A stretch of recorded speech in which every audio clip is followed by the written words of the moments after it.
Wait.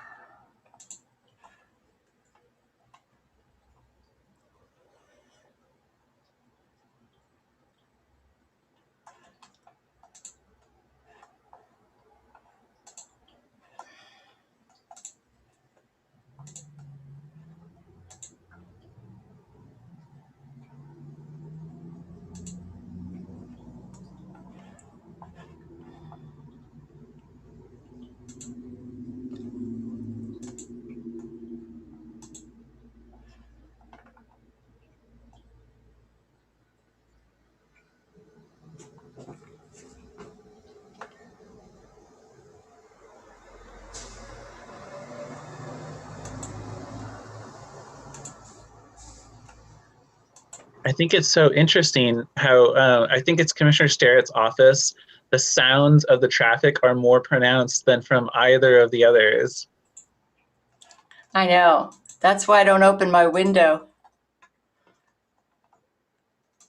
Okay. It looks like Commissioner Bershauer is heading in.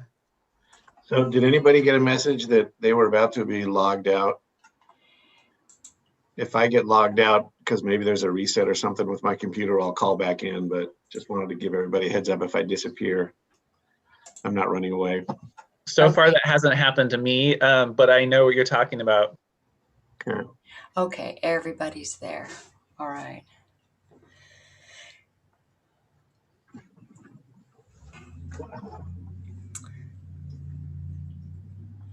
All right. Sorry. Hang on just a second. I'm having some technical difficulties here. Give me a minute. Sure.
I still can't see everyone. Hang on just a second.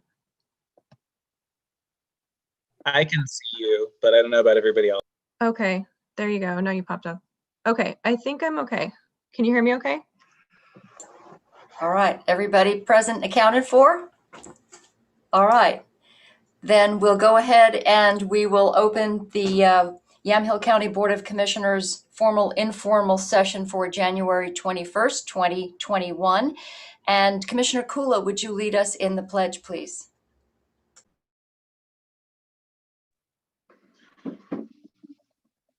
I pledge allegiance to the flag of the United States of America and to the republic for which it stands, one nation, under God, indivisible, with liberty and justice for all.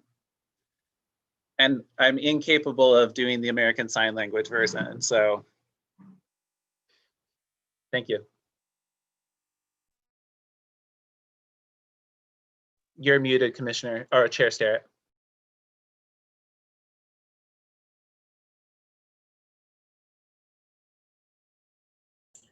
Here we go. All right, so having some difficulties here, but we'll go ahead and get started. And we have a calendar session first. Does anybody want to add anything to the calendar that we typically have on a regular basis? Is there any other meetings that come to mind? Not that immediately come to mind for me, Chair.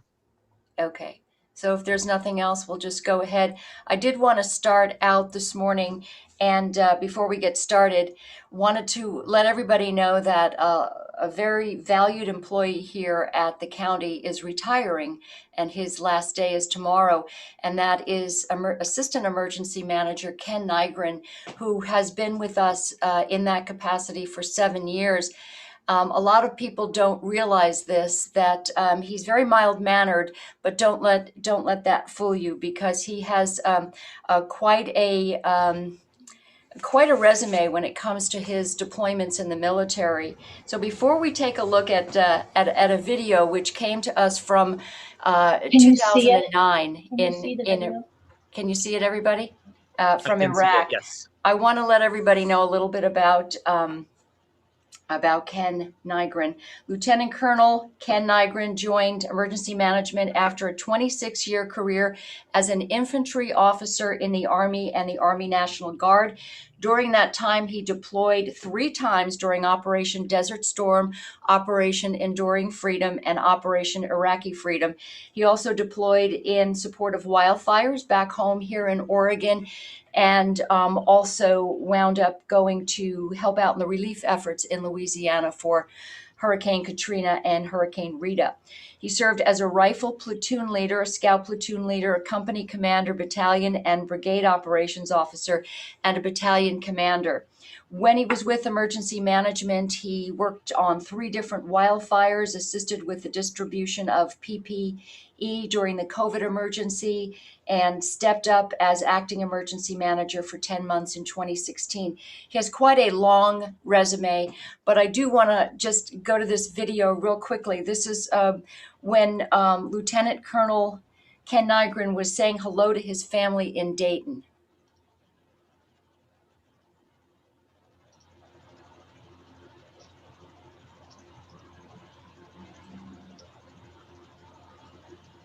So Chair, the audio isn't working, or at least I can't hear it. Maybe others can. I cannot hear it. No, I can't hear it either. Maybe we can go back to the beginning. It's real short.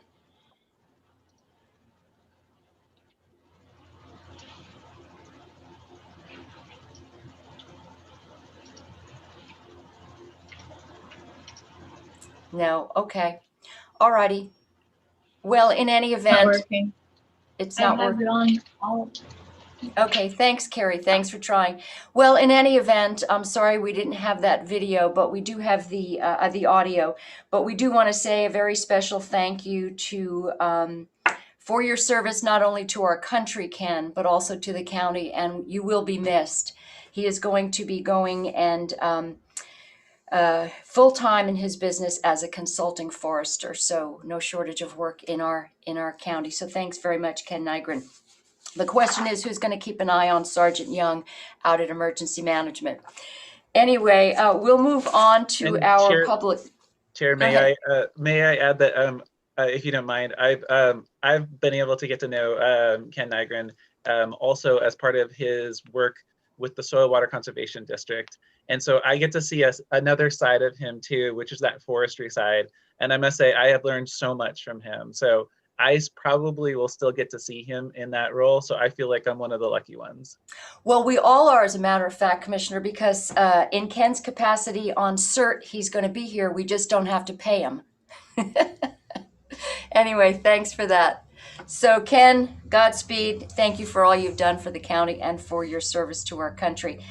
So Commissioners, you've seen public comment that was submitted. You received those in your email.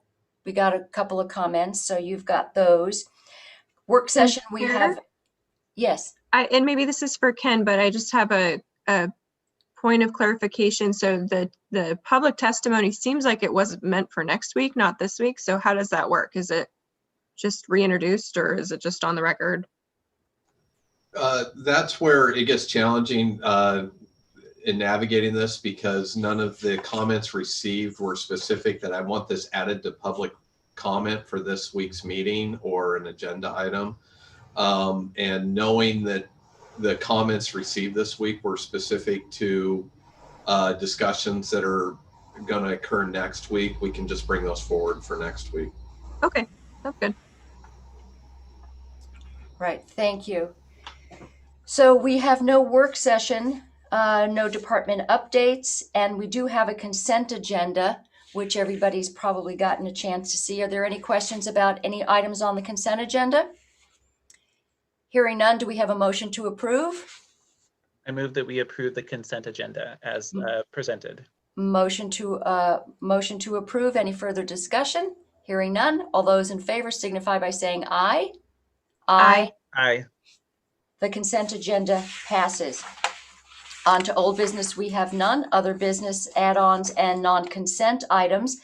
Item I-1 is consideration of approval in the matter of an order vacating a portion of a public road created through the 1911 Revenue Orchard subdivision at the request of Walter and Jane Scott and Donald and Denise Cranfill without a public hearing. And this is Public Works docket number RV-1-2020.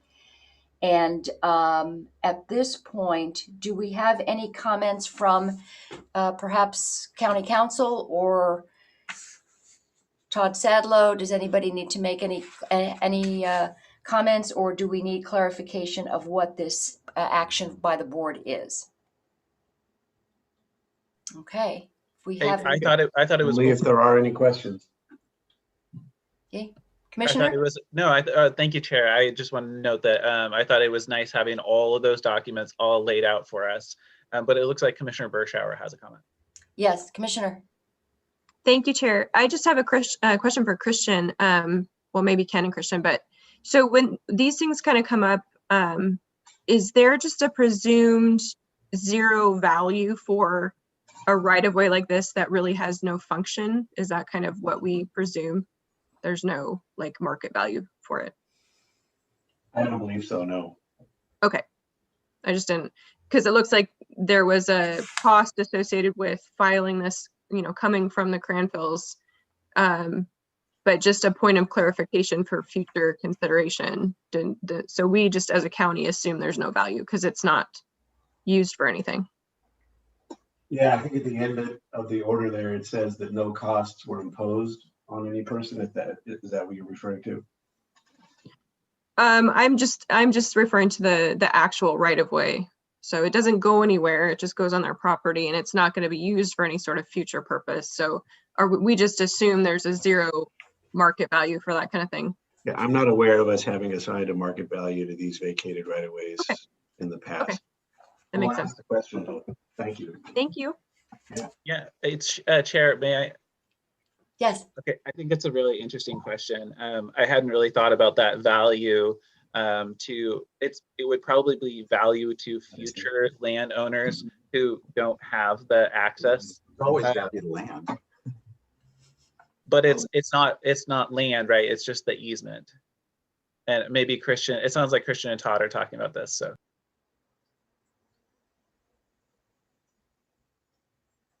Do that. No, sorry. Yeah, Todd walked in and he just confirmed what we talked about before. For purposes of these vacations, we have not historically assigned a value to the property. Interesting question. Thank you, Commissioner. Yeah. Thank you. Thanks, Todd, for the clarification. All right. Well, at this point, then, motion to approve item I-1. I would move that we approve item I-1.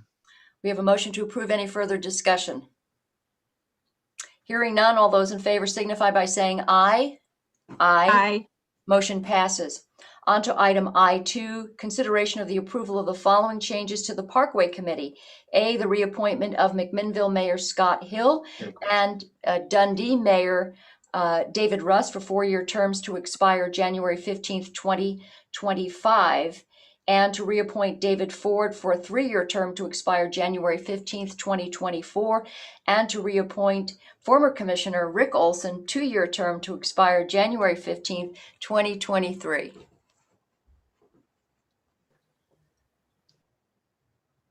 Commissioners, any comment? Commissioner Bershauer. Thank you, Chair. Is there a reason they have different length of terms? Or is it just? They're not all expiring. The terms don't all expire at the same time. So it's not everybody's on a different timeline. Okay, so we just have to kind of reapprove periodically. Correct. Sounds like, okay. And I think in this case, Commissioner Well, no, never mind. I was going to say that Commissioner Primozic was stepping down from his, and I think this is essentially former Commissioner Olson stepping in, but negate that because I just remembered that Commissioner Primozic's term actually did expire. Okay. All right. Well, do we have a motion to approve item I2? I move that we approve item I2. All right. Any further discussion? Hearing none, all those in favor signify by saying aye. Aye. Aye. Motion passes. On to item I3, consideration of approval of the 21-23 biennium statewide transportation improvement fund, the STIF plan, as recommended by the Yamhill County Transit Advisory Committee, YCTAC. Has everybody had an opportunity to look at the information in the packet? And is Cynthia by any chance is Cynthia here? She is, and she's, I think, prepared to share as much information as people would like. Okay, because I don't see, I'm having a hard time getting everybody's pictures up here, but so we have a couple of actions that the board is requested actions for the board today, but we'll take the first one. And I'm wondering, Cynthia, hi, there you are. Okay. Thanks for being here. Anybody have any questions? I had a couple of questions about several of the notations on that, but I wanted to see if anybody else wanted to weigh in. Chair, I was going to ask if Cynthia could provide us with a bit of an overview of it, just for the viewing public. But maybe your specific question we could hear first. Yeah, well, maybe, yeah, go ahead, Cynthia. That's a great idea. Just give us the overview on what exactly the two actions that you're requesting the board do today, and why those two are necessary. Be happy to.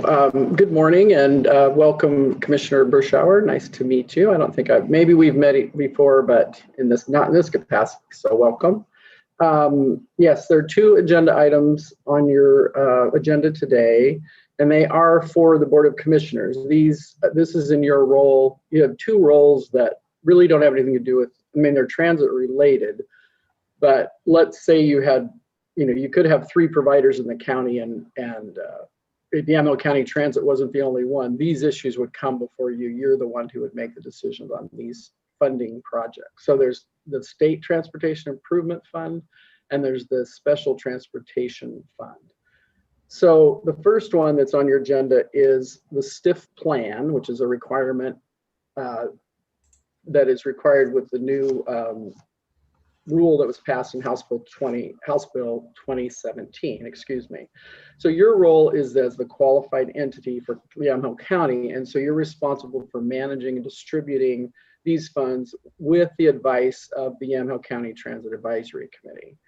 The second one is your role is as the STF agency and the governing body for the Special Transportation Fund, and the Yamhill County Transit Advisory Committee serves as that committee, and they make recommendations for how to allocate those funds.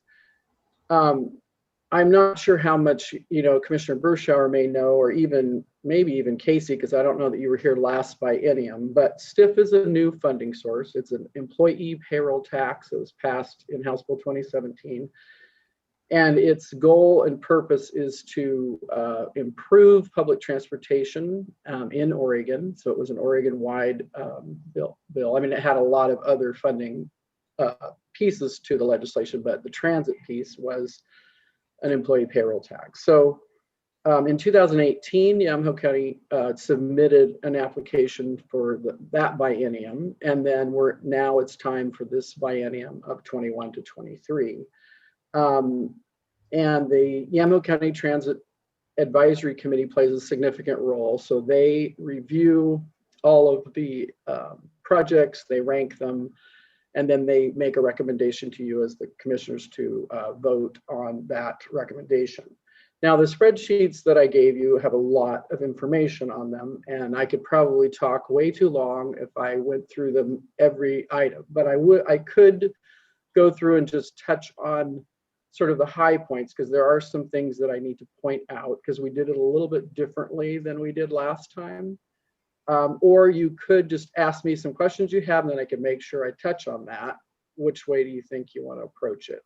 I think it might be a good idea if you gave us sort of the broad overview of those two general areas, and then we can specifically target the specific questions that we have. Thank All you. right, that sounds good. And So, Chair, that summary table, which is like the summary of all of the other things, if you thought we had time, maybe we could have Cynthia kind of run through that real quick, since it's a real quick overview of some of the projects.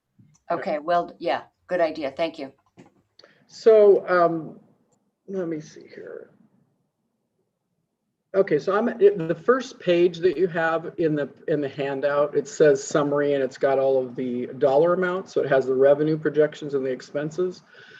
I'm just going to mention a couple things. So if you look in the first column, estimated actual for 2019 to 21, the revenue projection was $3,352,000. That was for the last biennium. Now, due to COVID, we implemented some projects, but we weren't able to implement a lot of the projects that we had planned. So there's a carryover, we estimate, of about 1.299487 that will carry forward into the biennium. These funds are able to, like, if we don't spend them, they can carry over. I mean, they belong to Yamhill County, and really, the funds actually come in on a quarterly basis, and then as you do the projects, you report on your expenses. So then in the next columns, 22 and 23, the estimated revenue projections, which is about midway down, that the ODOT sends us an estimate of what they think we will receive in those funds. So they estimate 1.421679 in 22 and 1.498167 in 23. So that's a grand total of $6,272,118. When we get to the expense side, you'll see we have about a $943 positive amount. But so this is a projection. There, you could get more money, so they have us plan even more projects, so that if you did get more money, then you would have them programmed to be able to spend the funds. Because of COVID, things are, the crystal ball is rather foggy. And so it was difficult in a way to figure out, okay, what do we really think we can do, and what do we think is possible in the next biennium? So if you go to the project summary page, what we did different this time is last biennium, we just, one thing I should mention, all of the projects came out of the transportation development plan. So we adopted our transportation development plan in 2018. And so in the first time we've submitted this, it was just a long list of all the projects that were in the TDP. And what was challenging about that, we learned when we started doing reporting, was we had 25 projects, and you had to report on 25 projects. And it was very time consuming in the reporting side. So I tried to reduce that. I was somewhat successful, but what we did is we broke it into 3 program areas. So we have Yamhill County Transit programs, which is the first section. Then we have capital, and then we have services. And the thinking was, in discussions with the committee, was that, because of COVID, we could maybe focus our attention on programs and then get started on some of the capital things that we need to do, and that service probably, let's say COVID is bad, continues to be bad for this year, maybe improvements in service could happen in 2023. So the committee, actually using SurveyMonkey, ranked the projects in 3 ways. First, they ranked the program areas. So they ranked number 1, programs. Number 2, they ranked capital. And number 3, they ranked service. Then within those areas, they ranked the projects, and then they ranked the tasks. So, so that's how this is laid out. This first page is the program area ranking, and you can see in the 4th column over how they were ranked. And in this first section, it's out of order because the one that I need to point out to you is the 3rd line down, where it says service provider programs new contract benefit package. If you go over, that's a big ticket item. You'll see that it's over $1 million. And what is that? So what that is, as most of you know, we have a new contract with our service provider, which is First Transit. So we had gone out for an RFP last year and got bids, and the lowest bidder ended up being First Transit. And but it's still, our hourly rate was significantly higher than it was before. So it's, you can see it's over, you know, about $500,000 a year more than what it used to be. So I know this is complicated. I try to make it simple, but so to cover that gap, we have our core services before we ever had this funding. This funding can only be spent on new service. So we have this gap between our existing service and then new service, and now a higher hourly rate. Well, we got to cover that. That's $1.2 million. So after lots of conversations, and we were able to create this as a project, because it does make improvements in wages and benefits. And so it's identified as a project that will cover the gap from our core service at the $50.55 an hour rate to our current rate, which is $60.17 an hour. And actually that hourly rate goes up a little bit each year over the next 5 years. So that's also taken into consideration. That's probably the biggest high point. I definitely want to point out what that means.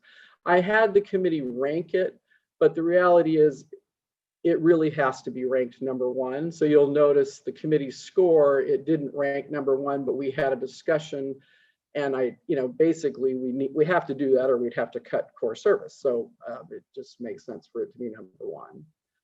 So the other thing is goals of this funding are to serve low income and to serve students. And so we have talked for quite a while that we really need a new fare program, and we need to revamp ours. We have very low fares. We haven't looked at a new policy regarding our fares, I don't think ever, probably since it started, that I'm aware of.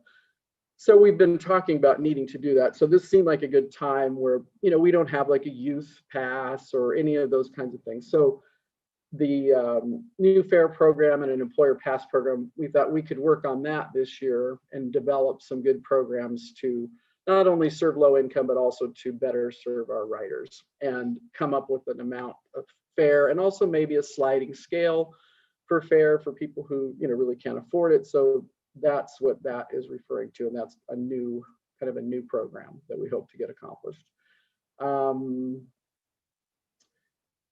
The other stuff is, I don't think I need to dig into too deep. The capital side, another key thing is, because of COVID and so many unknowns, I wanted to set aside more in reserve, because I did talk with ODOT and they said it isn't a complicated process. Let's say that the world turns around and everything's wonderful and we go back to business as usual, and we really needed to spend the money we got in reserve. It's not a big, long process to make that happen. So we originally set out to try to set aside $1 million of this and put it in reserve, but we couldn't make it all balanced once we got it all finished. So you'll see here it's like the last line in the capital section. We set aside $250,000 a year, or $500,000 in the biennium. The other things in the capital section are buses, bus replacements, bus match for our other grants, and maybe there's some things that need to be done at the transit center that are short-term fixes. We have some issues with the bathrooms and need some place for the drivers to smoke, and there's a lot of little things that are kind of small capital projects. And then maybe getting started on really getting some site analysis done for a facility, because for those of you who were here, when we did our request for proposal for a service provider, probably the biggest challenge the county has is that we don't have a facility. So, and facilities, there's not a lot of them in Yamaha County that maybe would work. And so First Transit provides the facility. They provide the place where the buses are maintained, and they do the maintenance, and they store the buses. So I think getting going on that would be a good idea. So you'll see that as a project. And all of these things are in the transit plan, and you can see in the forms, if you look over, it'll have a reference to it, the page number within the plan, and so on and so forth. And then on the service side, they ranked the services by service to small communities, McMinnville improvements, and Newburgh improvements, and inner city improvements. The transit plan identified that they wanted more services for small communities. So in the ranking that the committee did for, what do we do first? Actually, McMinnville improvements and small community improvements tied, but in the final ranking, we made small communities #1, McMinnville #2, Intercity 3, and Newburgh 4.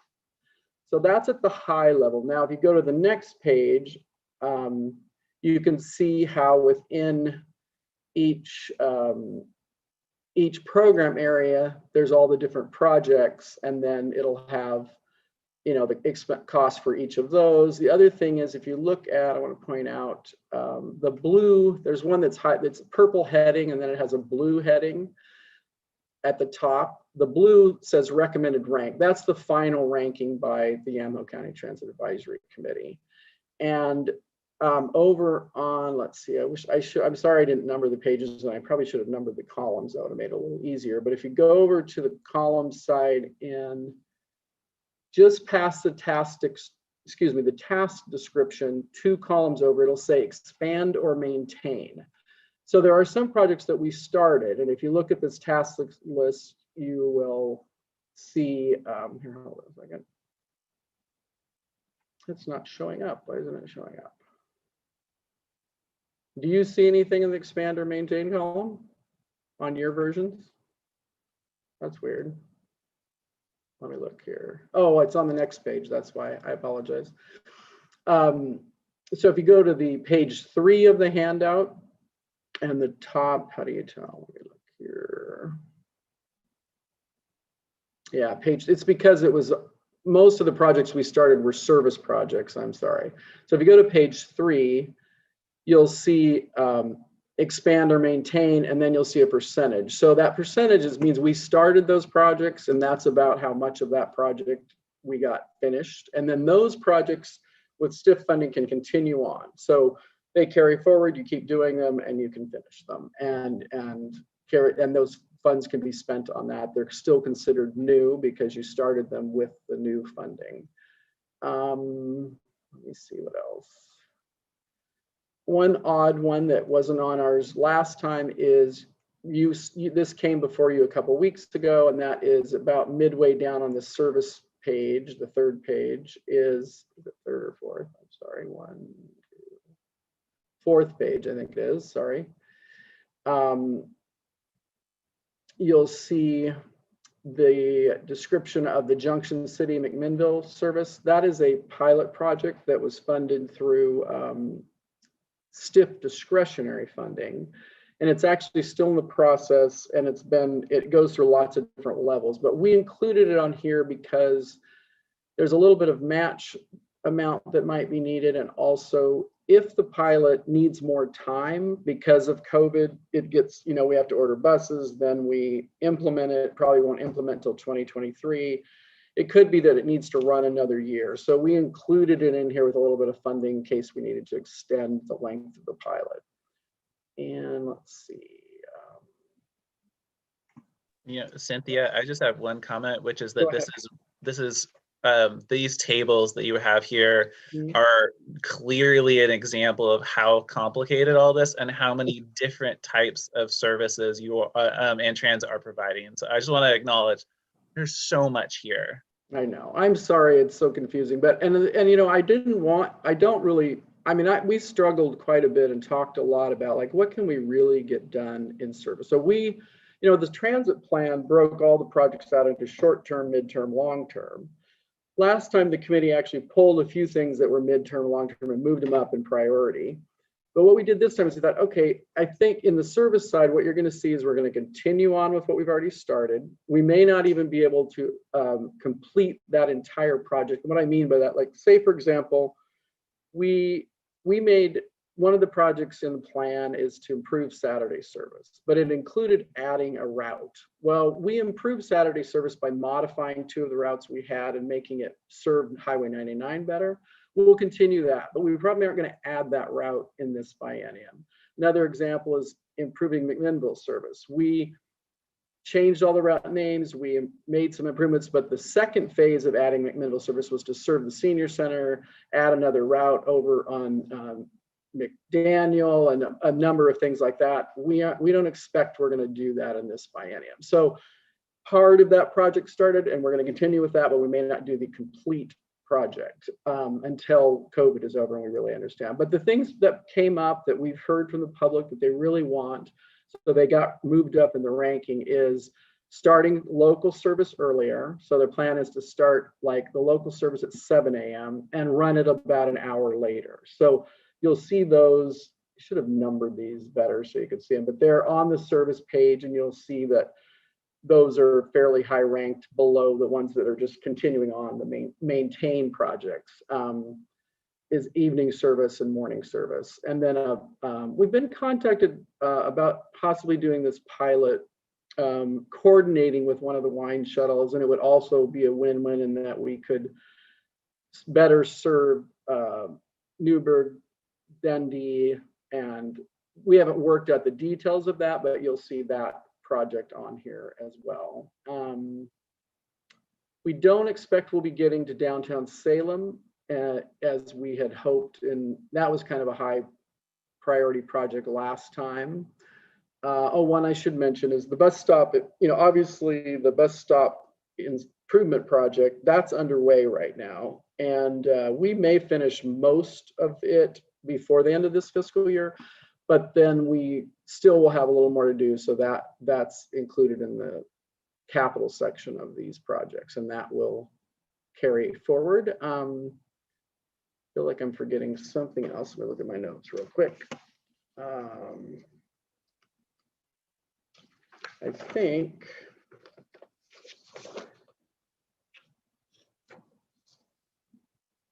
I think open to questions, and then if I forgot anything, I imagine it will come up. So I think I'm going to stop there and see if you have, and if you have tons of questions and this is just way too confusing and it's completely Greek to you, maybe we can have an offline one-on-one conversation, especially for you, Commissioner Bershauer, because I know this is a lot of information to take in. Thank you, Cynthia. Commissioners, do you have questions? Specific questions, Commissioner Kula? I was going to answer that. No, thank you very much. Thanks, Chair, and thank you, Cynthia. It's helpful to go through and be like, this is the column that means this. Yeah, I know that Chair Starrett and I had talked about you looking into the Uber style transit options, and so it's good to see it on here, even if it's out a little ways. Oh, I know what I forgot. There was quite a bit of demand for more service between Newburgh and McMinnville. So the phase one, which is in our transit development plan, it is included in here. Probably wouldn't implement until 2023, but basically what it does is it takes an existing route that we have, adds more trips, but they only travel between McMinnville and Newburgh. They don't go all the way to Sherwood and Tigard. So it adds, I can't remember, it's 2 or 3 additional trips to better serve the people who need to get between Newburgh and McMinnville. Thank you, Cynthia. Commissioner Kula or Bershauer, any questions at this point? I've got a few, but go ahead. Anybody else? Commissioner Bershauer? Thank you, Chair. Thank you, Cynthia. When you did your presentations, I got to more familiar with what you're talking about. So, but I did go back and read the minutes from the transit meeting as well. So that was helpful too. So I don't have any further questions at this time. Thank you. Thank you. Cynthia, I had a couple of questions. First of all, as far as the rideshare project as a pilot project, I think we should look at other cities. I believe years ago, Sandy had something along the lines of a little small sort of jitney type service where they just were and in terms of cost effectiveness, it was very distinct and significant. So I would like us to at some point really focus on that, because I know that our non-emergent medical transport, that really there's a huge need for that with our elderly population and people who are disabled. Our dial-a-ride is not something we can handle a lot of the needs. So I think when people have more flexibility, and because if you look at the cost versus when you've got a bus and a bus system, I think we should really spend some time thinking about, because we're a small county, we could we could focus on that. And the other question I had to do with the Special Olympics, where the Yes. allocations for 21, 22, 22, 23. Can you explain that $2,000, $4,000, and then ultimately the $6,000? Yeah. Because I know that we're not doing Special Olympics at George Fox like we used to. So can you explain that part? I wasn't sure what that Do was. you want to wait till do you want me to jump to the STF item? Because it's a different funding source. Do you want me to go through that real quick? Yeah, if there were any other questions, did you want, commissioners? Any I'm other? prepared Move for on that. from STIF, I can, well, you probably need to vote on STIF, then we can talk about STF and I can explain. Okay, that. all right, then I'll hold off on that question. Okay. So if there are no other questions at this particular point, then we could go ahead and consider the vote on the on item 3. So Commissioner Kula, do you have a motion to approve? Chair, I would move that we approve item I3. Thank you. We have a motion to approve item I3. Further discussion? Hearing none. All those in favor signify by saying aye. Aye. Motion passes. Okay, then we can move on to item 4, which is the consideration of approval of the allocation of the 2021-23 biennium 5-3-10 STIF funding recommended by the Yamhill County Transit Advisory Committee, YCTAC, the STF funding. Cynthia. Okay, so STF funding is a different funding source. It happens every 2 years also.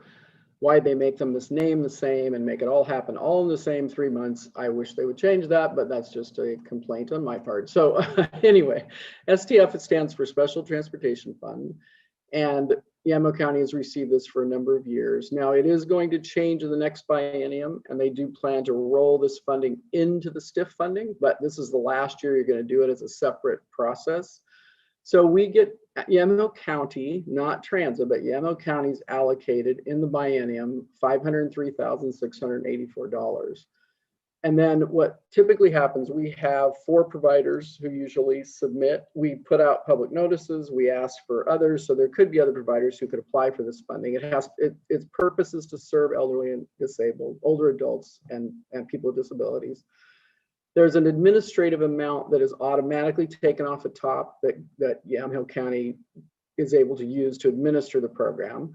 So then there's a $499,684 left. And how I've handled it, and there's other ways this could be handled, but since my arrival in about 2015, what we did is we take whatever the sub-providers ask for. So we have MV advancements, OMRS, Special Olympics, and Abacus. And then I deduct whatever they've asked for from the total amount available, and then that's what I put in as YCTA's request, because we're also considered a provider, and we request for these funds also from the county.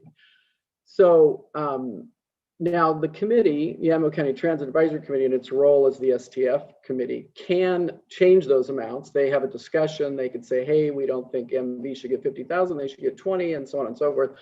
And then that's how they come up with their final recommendation. Now this biennium, because of COVID, Special Olympics didn't spend their money. And there's a whole other story there that I share, but I don't want to share that right now about last biennium. So I'm just going to talk about this next one. So they put in an application. I'm not really sure why, because when they presented to YCTA, they said they weren't sure they would actually have a program or be able to spend anything. So there was discussion about just taking it off the table completely because they didn't spend the last round. So we have to figure out a solution to that. And so in the end, after discussion, the committee decided to be optimistic and think maybe they'll get their program back together in 22-23. So they changed it to $3,000 to Special Olympics in 22-23.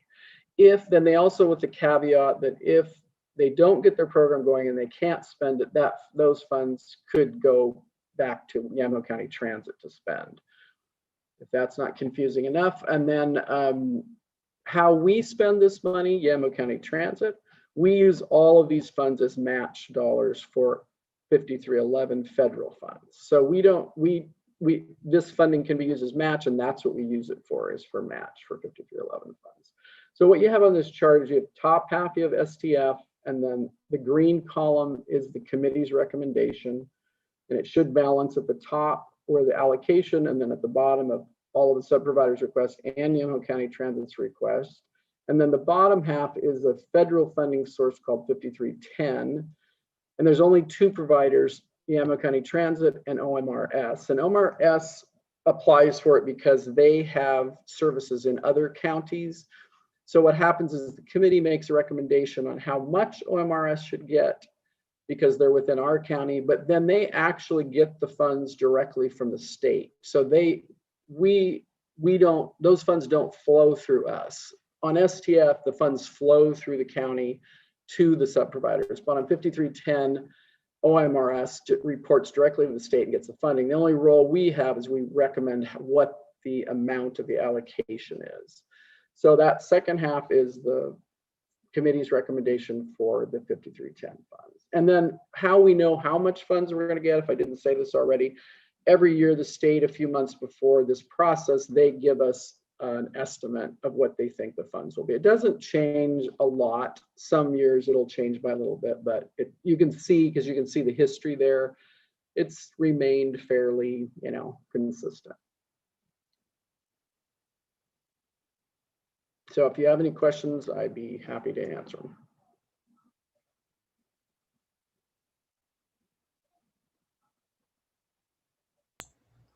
Thank you. Thanks, Cynthia. Anybody have any questions? Yes, that explains the those specifics for Special Olympics and the other organizations. Anybody else have a question at this point? Chair, I just wanted to note that thank you, Cynthia, for presenting this. And I had somebody reach out to me who lives in the Portland metro area saying that they wish they lived in McMinnville again because they're a big fan of buses and have watched the expansion of YCTA in admiration. So I just wanted to pass that on to you. Oh, that's nice. That a Portland person is missing your buses. Well, that's unusual, but thank you. That's exciting to know. All right, if there's no further discussion, entertain a motion to approve item I4. I move that we approve item I4, Chair. All right, we have a motion to approve item I4. Further discussion? Hearing none, all those in favor signify by saying aye. Aye. Motion passes. Thank you very much, Cynthia. A lot of work went into those tables. Thank you very much. Hey, one other Thank thing, you. just to give you a heads up, next week, I was trying to get it all in one, but I'm kind of glad I didn't because this is so much. But next week, you're going to probably have two more because they make the deadline. So we'll have a 5311 application that you'll need to approve. And also you as the qualified entity have to look at the stiff discretionary applications and approve our application and Benton County's because we're sharing that project. So those two belong in. So you'll see that on your agenda next week. I just wanted to let you know that. All right, very good. Thanks very much for. Thank you. Have a good today. day. Appreciate it. All right, we'll move on to item 5, discussion of the fairgrounds budget, and that would be a Ken Huffer department. All right. Thank you, commissioners. Thank you, Chair. I'm pulling my notes up here really quickly. Make sure I have this. I have brought this up, I believe, in the last couple sessions, that as we've been proceeding through the current budget year, the current fiscal year, with the COVID-related restrictions, especially associated to closing event centers and the impacts that the fairgrounds has had, this has had, a direct impact on, maybe I should take a step back and just highlight that for those who aren't aware, but the fairgrounds is completely funded by the revenue that they generate associated to events that they hold. So all of their revenue, there's no discretionary taxes that are going into their budget. The other revenues that they have, they're getting, there's an annual allotment of economic development funds, and then they also get some state grant funds that go out to all fairs. But otherwise, a majority of their budget is based on revenues that they generate as part of the annual county fair, and then also the horse shows, the OSET competitions, and that they do usually this time of year, and then also with a lot of other events that are scheduled and held at the fairground facilities. So with all of the restrictions and the lockdown related to COVID, of course, there was no county fair last year. And we're still in a holding pattern. And talking to Gary, there's a lot of questions about whether or not there will be a fair. Again, I liked Cynthia's remark that all of our crystal balls are foggy right now. So there's been impacts to both revenue, and also they haven't had the horse shows and other events. Those have not been able to occur because under the governor's order, the fairgrounds is a venue that is not operating as a venue for a lot of these events. And, so I've been working with the fair manager, Gary Wirtz, had several conversations. We've done some budget analysis, just a comparison there. If you're looking at what they had budgeted for total revenues and what has come in and what we're projecting between now and the end of the year, it's close to a 60% drop in their total revenues.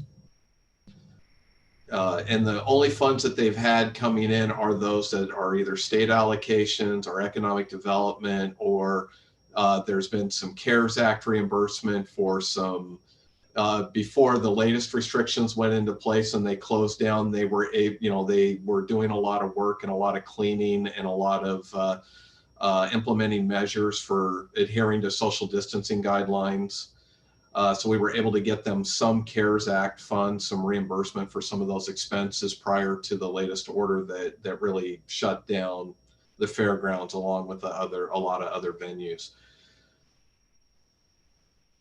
And Gary, because it's kind of twofold. If you look at the fair in particular, by not having a fair, you're not generating the revenue, but you're also not having all the expenses associated to having the fair.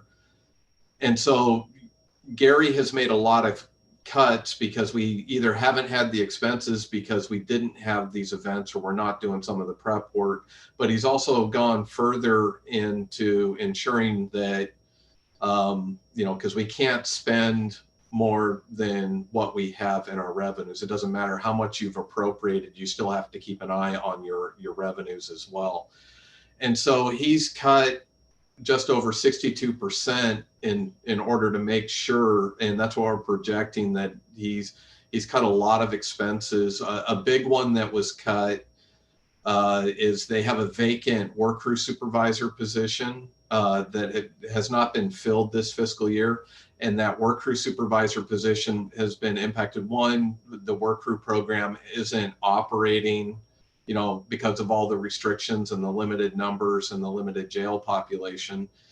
But the part that gets missed is usually that work crew supervisor is also the primary maintenance person for the upkeep and for the facilities.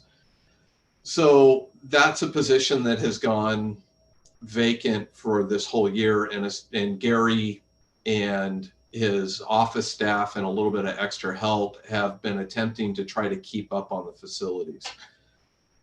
One of the difficulties that we have, because we recognize, well, we're not having a lot of events and we're not having a lot of the expenses associated with hosting events that occur at the facilities.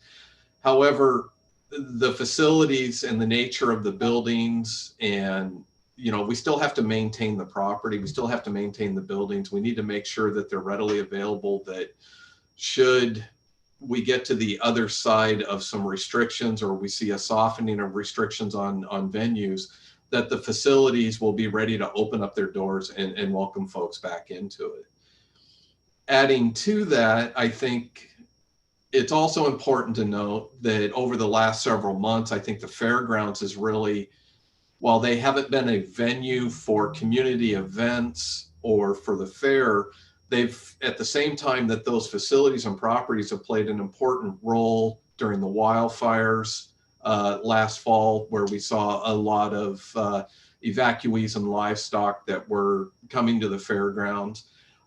We also know that periodically it's been used as a distribution point for public health, for doing some of their vaccinations. And then it's also been used in the past for testing sites. So, you know, the fairgrounds facility has still played a really important role in other elements of the county. The concerns that I have in talking to Gary, I think there's a lot of cuts in expenditures he's been able to make, like for capital projects, and he's been able to reduce a lot of that maintenance because of the amount of usage, because of not having the events has been down.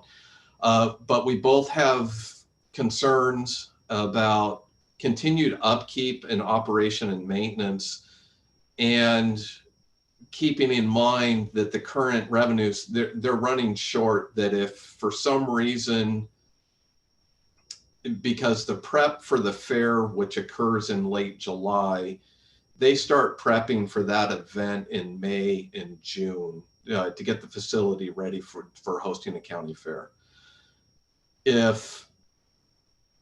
If we keep running this route, they're going to have issues. One, they don't have the staffing to start doing to maintain the facility and doing any prep work for potential reopening.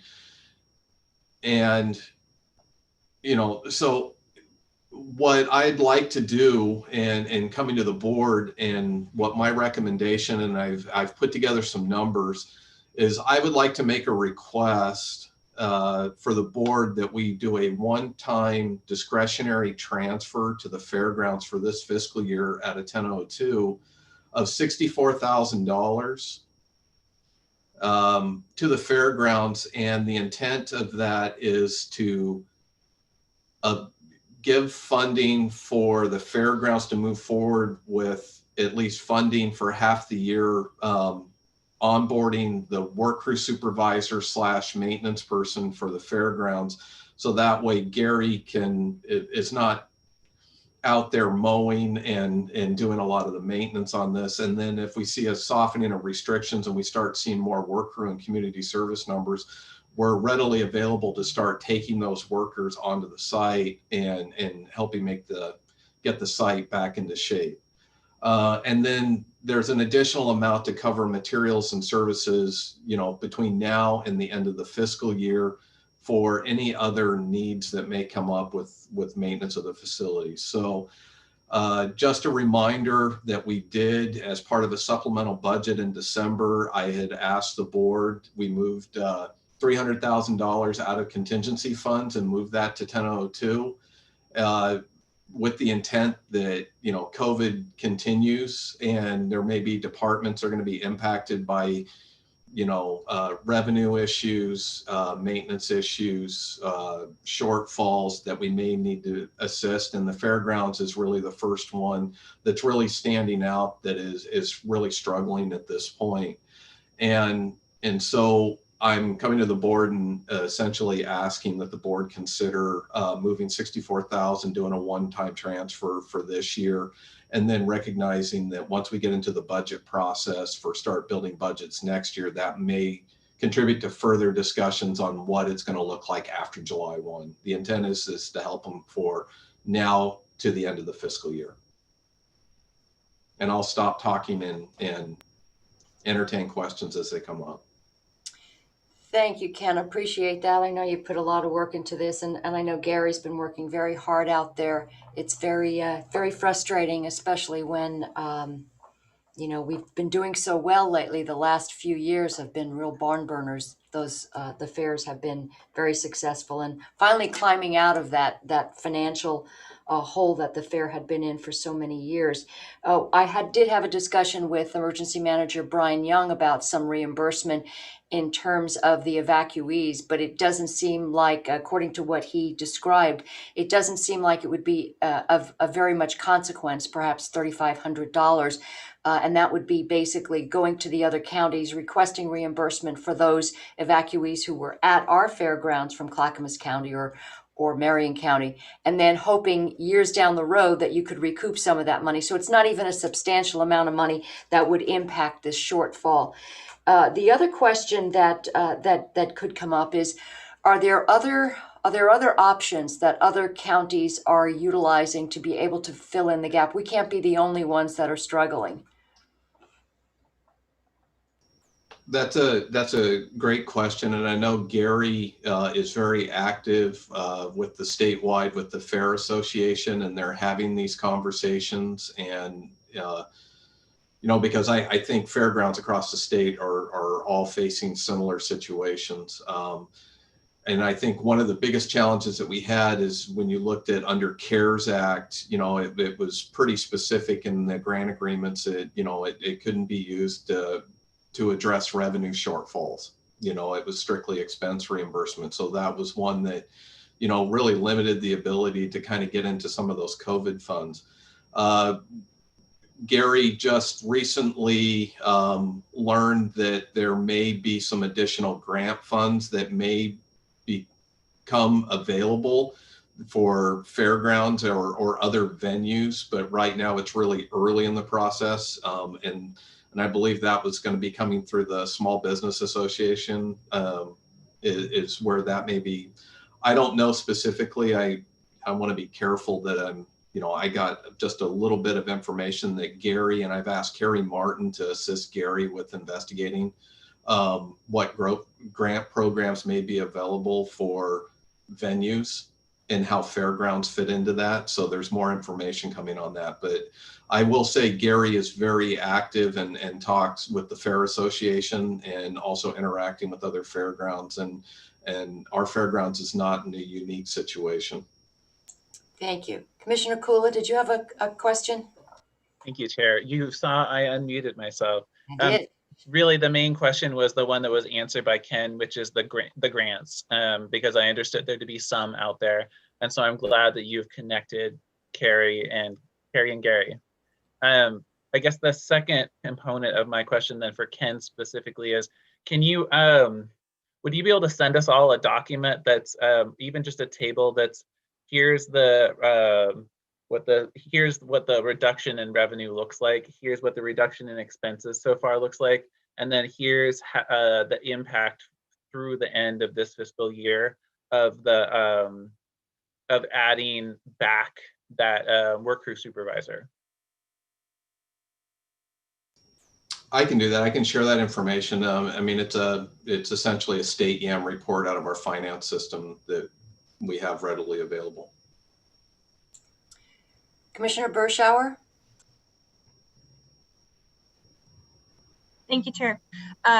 I was talking to Gary as well yesterday, and it's actually pretty surprising to hear how much money some of these events bring in for them and how drastic the revenue shortfall has been in such a short amount of time. So I do think that just judging from all of the other revenues or streams of potential revenue that I've been seeing, I'm not sure how we could realistically backfill to the point where, you know, they would be made whole and or be ready for a fair this summer without doing something like this, because even the state, there's an effort on the state level for this session to help fairgrounds out across the state. And even if they were to fully fund that ask, it's only about a $20,000 difference from what fairgrounds would have received anyway. So it's not a huge influx of money. It's about 20 grand. So even with state help, it's going to be a slog. So my question is, does that come forward then, Ken, as a motion where one of us would make a motion to approve that transfer? That's correct. And I'll just say, I was just going to add to kind of answer, some of the questions and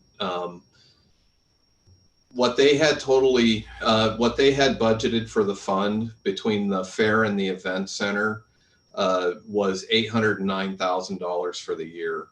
Their current year to date, based on the report that I ran earlier this week, they're at 297,000 is where they're at, and based on our analysis of what that we know is still coming in, we're only anticipating that they have an additional $60,000, or actually $55,000 of additional revenue between now and June. That's the big thing, that you're right, with the events that they have, a majority of their funds are, and the other challenging part, because just like Commissioner Starrett was saying about how the fair over the last several years has been doing really well with attendance and all these events and the great job in their budget.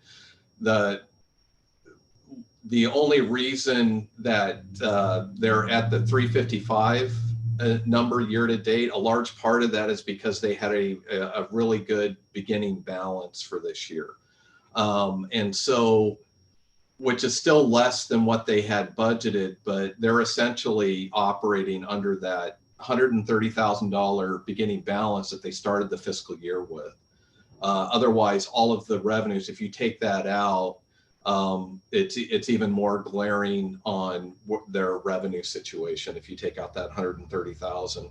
And again, like you've heard me talk about during the budget process in previous years, I'm always cautious when it comes to beginning balances, because once, beginning balances are usually built up over time, or on good spending habits and being sharpening pencils.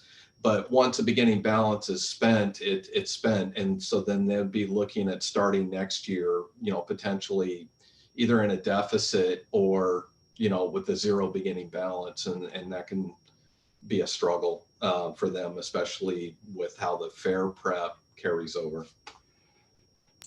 Thanks, Ken. Commissioner Kula? Yes, thank you, Chair.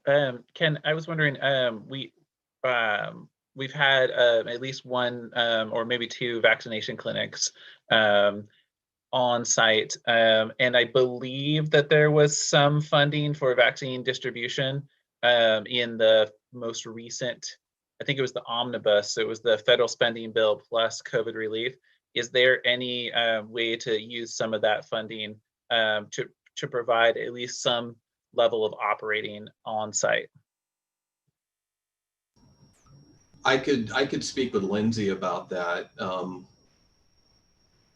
Just thinking that my thought is any county department who's using the site, should we be treating them like they are an event? And I know that goes a little bit against the spirit of, we have this wonderful facility and departments use it when they need to and outside organizations use it. But it's also like a recognition that just like Christian and his time, it's still costs. Good point. Thank you, Commissioner. And just to that, and maybe this is a Christian question, but we know that the whole question, and sometimes I bring this up about unfunded mandates, the state does mandate that counties have fairs. And I'm wondering if we could go that route. And since it's an unfunded mandate, we're not being funded, we're required to have a fair. We likely won't have a fair, barring some kind of a miracle this summer. So what if we were to play that card?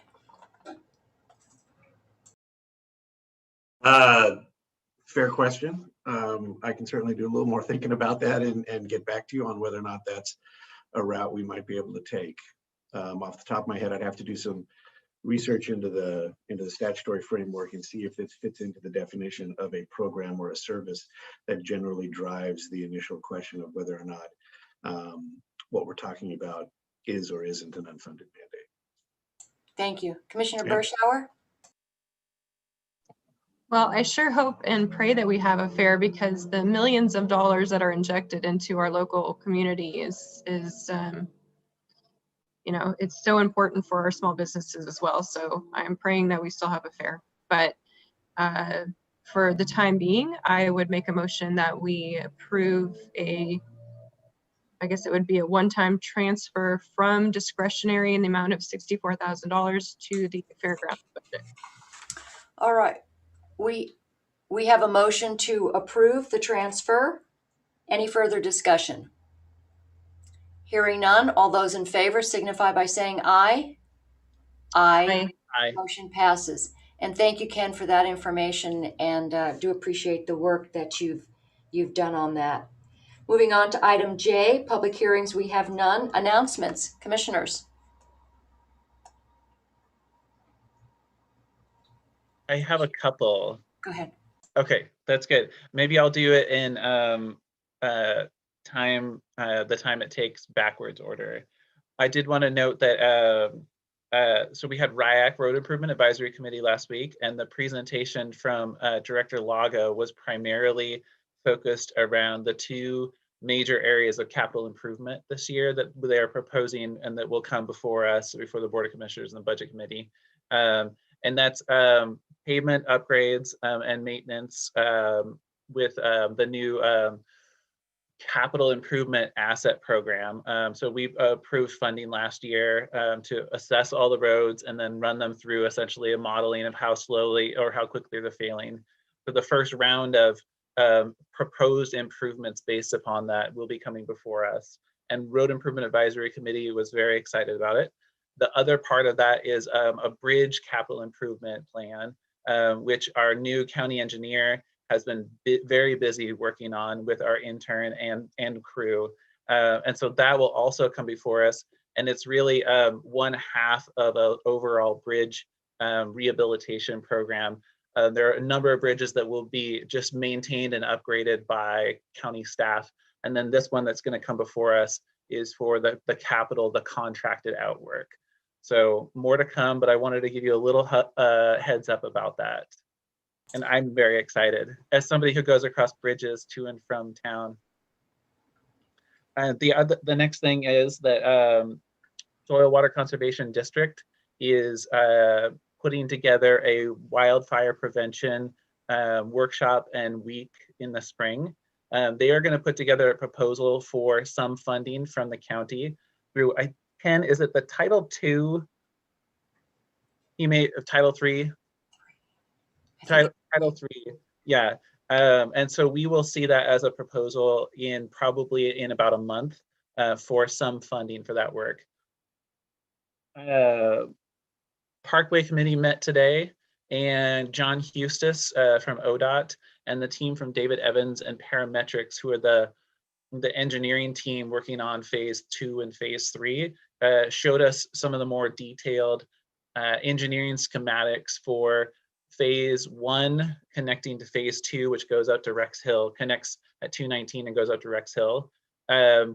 They are actually getting very close to having their what they call value added drawings. So the engineering that's gone through the rigorous review of people to say, like, can you save money or do this more easily or improve, you know, surface transportation. So those are very exciting and also really complicated to people who aren't used to road engineering diagrams. And it will affect you more than any of us, Commissioner Sterrett. So you should take a look at those. They are also, we had an extended discussion about phase 3 because they're working on, ODOT is now shifting their attention rather than the engineer's attention to what does phase 3 look like, which is really from what they've established to likely be a roundabout at McDougall Corner, where 18 and 99 meet, and then connecting to the section of phase 1 at the fish hook in Dundee. And so they're calling that 3A, and they have a proposed total cost of about $157 million for that stretch. So roundabout plus getting to the fish hook. The one thing that they've chosen to do is, rather than complete phase 3 as Dundee, Dayton to Dundee, including the interchanges in Dundee, they're splitting it so that they have a 3A and a 3B. And there's 3 options for 3B, which is how to get from Dundee on and off of the bypass. And some of those questions will be, they're going to explore, because some of them require approval from the city of Dundee or approval from the county. So more to come on those, and each of the proposed 3B options have very different price tags associated with them. You'll hear a lot more about that, and I'll try to keep you as informed as I can. But I encourage you to attend the Parkway as available. And the last thing I wanted to mention is that thank you, Commissioner Bershauer, for sending me the incredibly long list of proposed bills.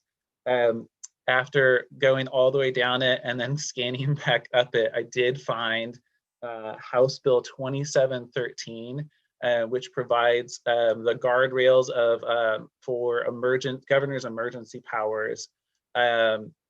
It's being introduced, or it's sponsored by Representative Zika, with co-sponsors of Life, Breeze, Iverson, and Smith. What it does is it currently, in its current form, it's a 60-day interval approval renewal by the legislature.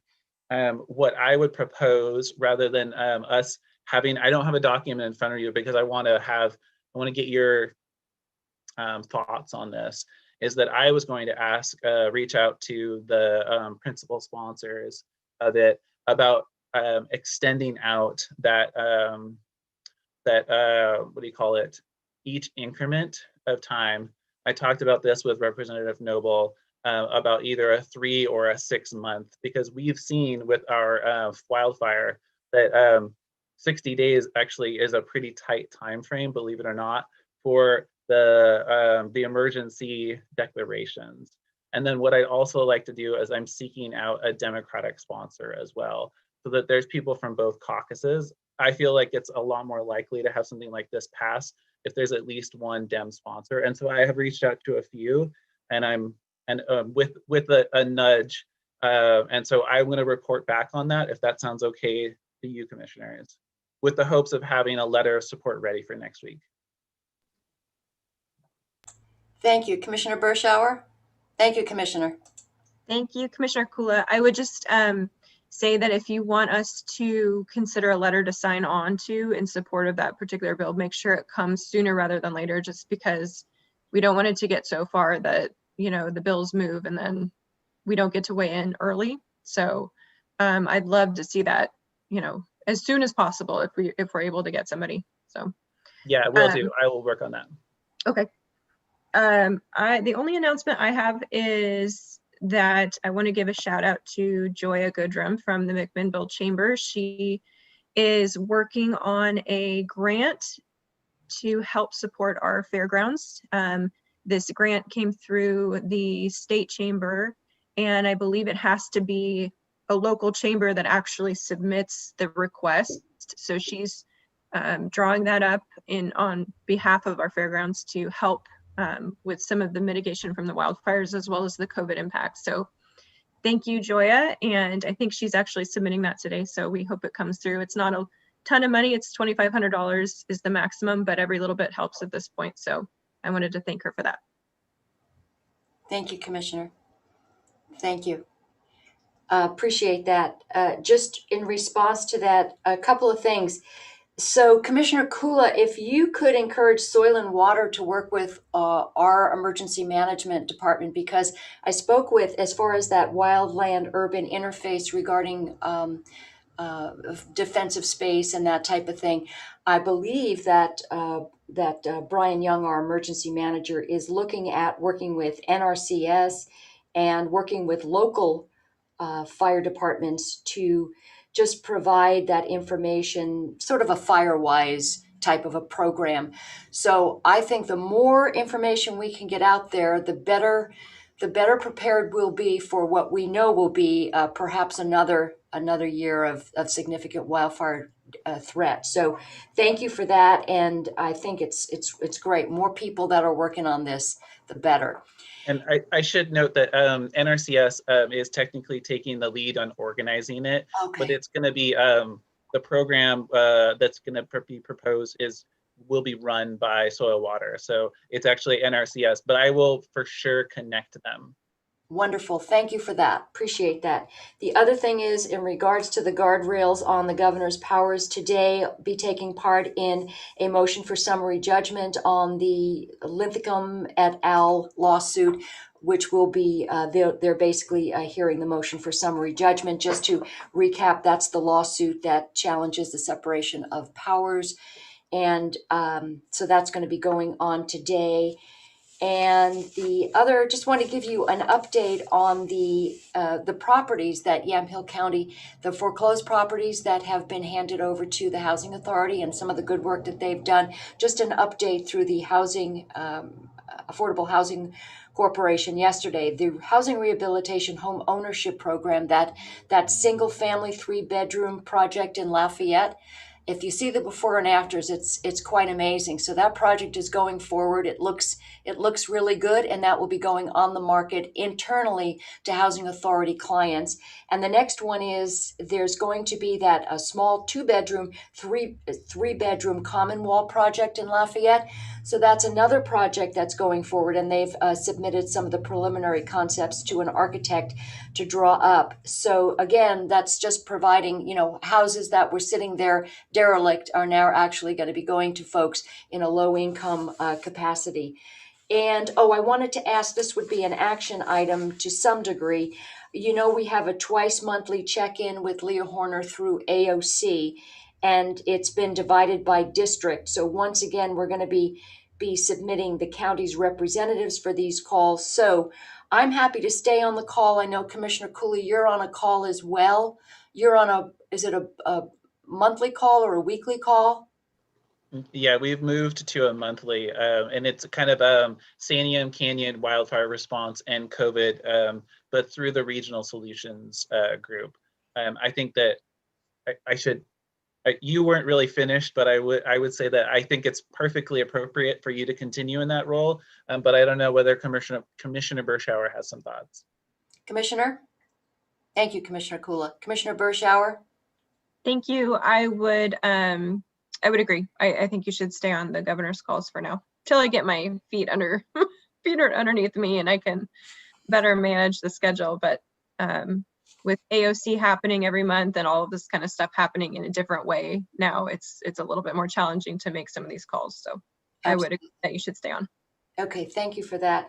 And also, just to let you know, as far as the phase 1A in terms of the vaccination, a completion of phase 1A, according to our director, Lindsay Manfrom, they're getting very close to that. And if they get the requested allocation next week, that ought to wrap it up. And then the paperwork will be ready to go so that they can submit that. So there's no lag between when it's completed and when they can move on to move that to education and childcare. So that's a plus. And I believe that's all. Anything else, other commissioners? Commissioner Kula? Thank you, Chair. I just wanted to add to that on the vaccine issue is that the most recent call with the OHA that I was on, which I feel like probably Commissioner Sterrett, you were on that one. It was, I think, 2 weeks ago. They mentioned that going forward, new doses, so the prime rather than the booster, are going to be, the allocation will be prioritized for mass throughput, high throughput mass vaccination sites. And so I asked Ken to at least consider discussions in public health around putting together a plan to propose to the state. And because the Oregon Health Authority said, we're really going to, if you have a plan, submit it to us and we'll put it on the schedule. Otherwise, you're kind of iffy about new doses. Right, and I know that our director has been very aggressive in her communications with OHA regarding increased allocations, and it was effective, and they did respond to that. So yes, she's been very, very aggressive in that capacity. So thank you. And let's see, what else? Anyway, that's all I have. Does anybody else have anything else for the good of the order? All right. Well, hearing none, appreciate everybody's contribution today, and we'll just sort of do this again next Thursday. If not, oh, actually, we'll be meeting on Tuesday in executive session to address some trail and LUBA considerations. But until that time, thank you all. Appreciate it, and we'll adjourn today's meeting. Thank you. Thank Thank you. you, Chair.